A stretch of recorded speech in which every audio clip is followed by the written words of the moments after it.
तो हमने बात किया था दस्तक को लेकर, एक बार फिर से टकराव होगा, एक बार फिर से विवाद होगा दस्तक को लेकर, और वहीं पे से टकराव शुरू होता है।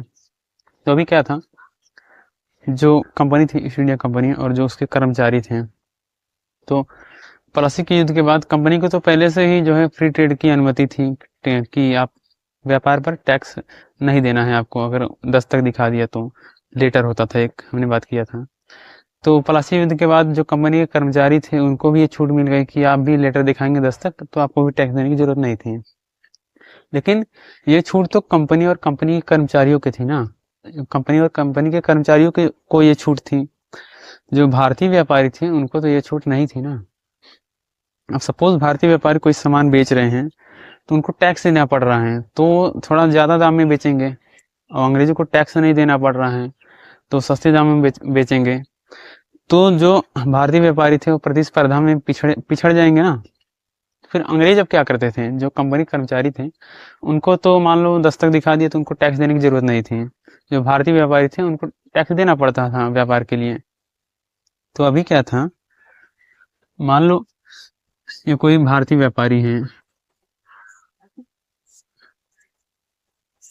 मान लो कोई भारतीय व्यापारी है, ये इसे इसको जगह जगह पर जो है 100-200 ऐसे टैक्स देना पड़ता है।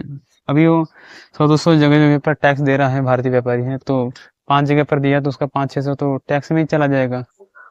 तो इससे इससे क्या होता था, राज्य को आय होती थी, राज्य का इनकम होता था, राज्य को जो नवाब था उसकी अर्थव्यवस्था ठीक थी, चल रही थी, इनकम पैसा मिलता रहता था।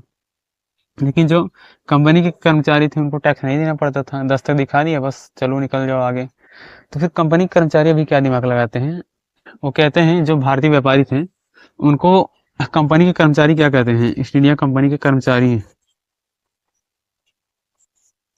इनको कहते हैं कि भैया तुम क्या जगह जगह पर 100-200 टैक्स देते रहते हो, हमसे दस्तक ले लो ना, हमसे दस्तक ले लो, कुछ पैसे हमें दे देना, दस्तक दिखा के जो है फ्री में अपना व्यापार करो, फ्री ट्रेड करो, पैसे देने की क्या जरूरत है नवाब को। उससे भारतीय व्यापारी को भी, हाँ यार बात तो सही कह रहा है, भारतीय व्यापारी को लगा बात तो बंदा ठीक कह रहा है, हम जगह जगह पर जो है इतना टैक्स देते रहते हैं, मान लो ये कोई दस्तक दे रहा है 500 में, तो खरीद लेते थे भारतीय व्यापारी कि ठीक है भैया हमें भी दे दो। तो कंपनी के कर्मचारी दस्तक उपलब्ध कराते थे, मतलब दस्तक देते थे, जो भारतीय व्यापारी थे उनको भी देते थे। तो अब क्या हुआ, भारतीय व्यापारी ने दस्तक लिया और जहां भी टैक्स देना है दस्तक दिखा दिया, भैया दस्तक है हमारे पास, टैक्स नहीं दे तो हम, फिर वो भी इससे आगे निकल जाते थे।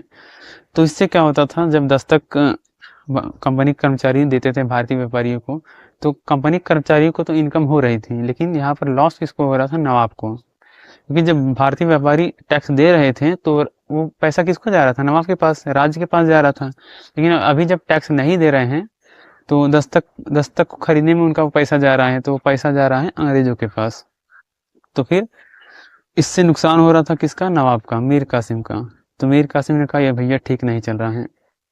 मीर कासिम ने कहा अंग्रेजों से कि भाई तुम लोग ट्रेड करो ना, तुम लोग फ्री ट्रेड करो, लेकिन जो हम टैक्स कलेक्शन कर रहे हैं, हम जो रेवेन्यू हमें आ रहा है, जो पैसा आ रहा है भारतीय व्यापारियों से, वो तो आने दो हमें। लेकिन अंग्रेज मानने को तैयार ही नहीं थे, अंग्रेजों को इससे इनकम हो रहा था, अंग्रेज नवाब की बात मानने को तैयार नहीं थे। तो ये पॉइंट भी हम लोग लिख लेंगे।